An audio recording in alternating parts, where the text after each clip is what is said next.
Welcome and join us on our journey around eastern Cyprus. Whilst we were based in Pyla, we'll take you on this guided tour around Aiya Napa, Larnaca and Nicosia.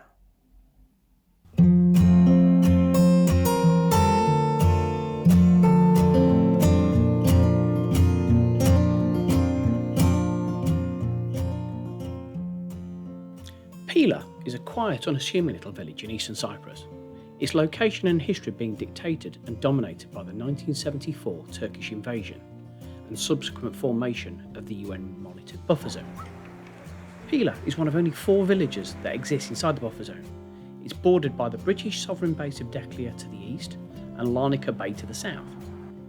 Whereas many places within Cyprus maintain the separation of Turkish and Greek Cypriots, Pyla is one of the few places where the original inhabitants happily coexist. With 3 churches, a mosque and a medieval watchtower, it feels steeped in history.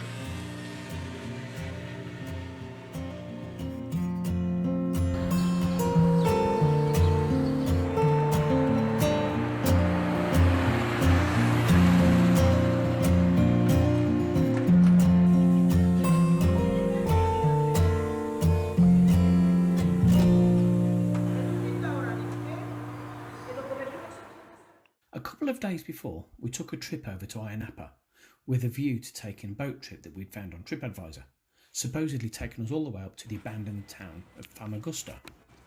The one we booked was the best performing with a 5-star rating. When we got there, we found out that we were fully booked, so we took the view that we'd come back a couple of days later as we'd already got plans ready set up for the next day.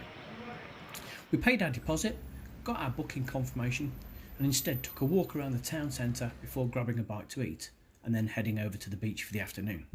The Venetian era monastery you can see here dates from around the 15th century, though that's unfortunately now been surrounded by bars, fast food and clubs. Hey, I suppose that's progress. A couple of days later, it was time to come back and take our boat trip. The day we turned up it was quite windy. Whilst it was a little bit choppy when we left the harbour, by the time we rounded the peninsula at Cape Greko, it was a full-on headwind, absolutely blowing a gale.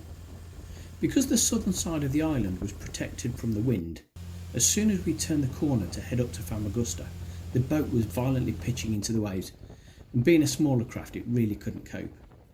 Eventually, the pilot of the boat decided it was far too dangerous to continue and that we would need to turn back round. As such, we never made it to Famagusta. Instead, we had a tour around the bays of Aiya Napa.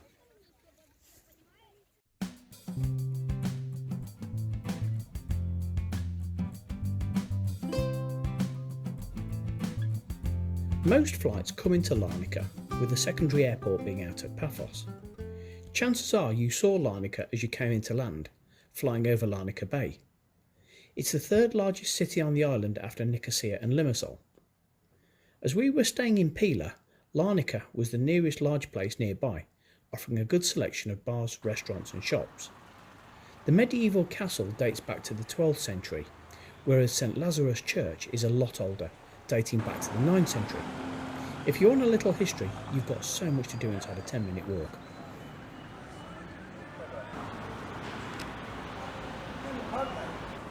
We've walked a little bit further from Larnaca seafront to the back, heading sort of a little bit inland from the beach, and we've come across this Lazarus Church.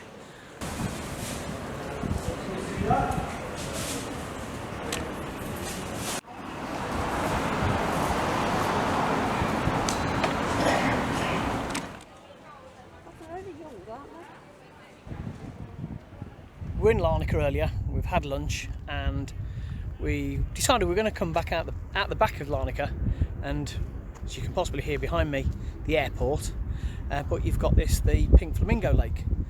It looks weird looking at the water because it's really obviously incredibly saline, so it has this weird sort of shimmer rather than a straight reflection to it. Well, that was the easiest border crossing I've ever done, so you just basically walk down that side. It looks as though you've only got to put your passports through if you're exiting the Turkish piece and going back into the Greek side. So at the moment we are now, I guess, in the border zone. In fact, yeah, we're probably in no man's land. In fact, what's the bet that we've still got to go and show our passports down here, because we'll be in the no man's land here.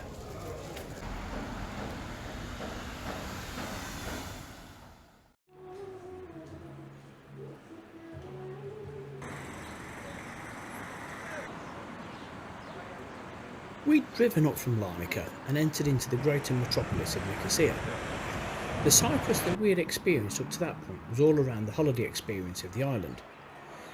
The capital city feels somewhat different.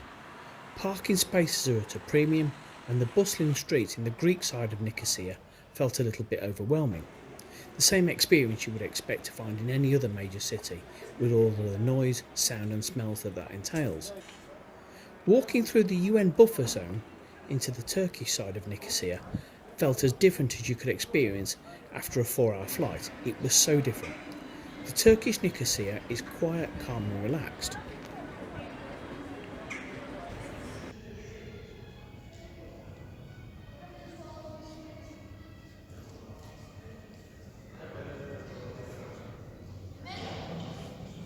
If travelling into Cyprus from an EU country, you can expect to use your mobile phone whilst roaming, as though you were using it from your home country.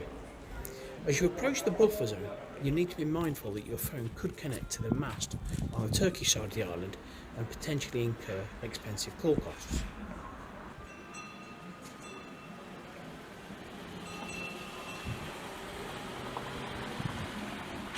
It hadn't occurred to us that the Turkish side of Nicosia would suddenly start using the Turkish lira. We were lucky that on the whole they accept the euro, albeit at an exchange rate that's in their favour.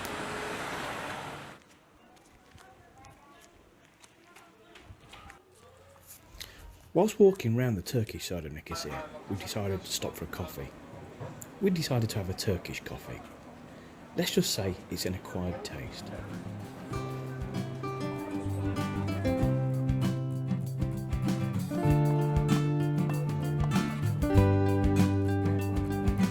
It's a joy that Pyla is so quiet to stay in.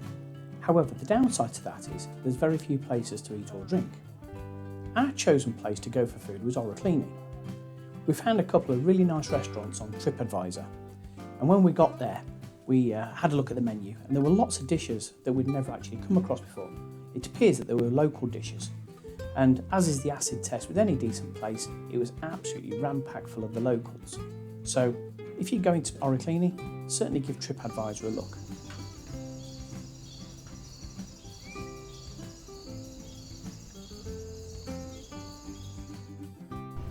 If you have a car, Cape Greko Peninsula is well worth the drive, from the national park and secluded beaches. If you're looking for a really quiet retreat and are planning a visit to the east coast of Cyprus, you won't go too far wrong with where we stayed at the Blue Serenity Complex, about a kilometre south of Pyla. Overlooking Pyla to the north and Oroklini to the west, it was fantastic to sit on that roof terrace and just watch the sun go down over the hill with a glass of wine in your hand. From here you've got easy access to the main highway that runs 20 minutes in each direction, either going to Larnaca on the one side or Aiya Napa in the opposite direction. If you fancy a slightly longer drive, around an hour away you've got access to Nicosia. If you're going to go and visit Nicosia though, whatever you do, don't forget your passport because you'll need to have it to cross over onto the Turkish side. In the comments, I've left links to some of the places where we stayed, shops, restaurants, etc. Feel free to add anything that you think we've missed.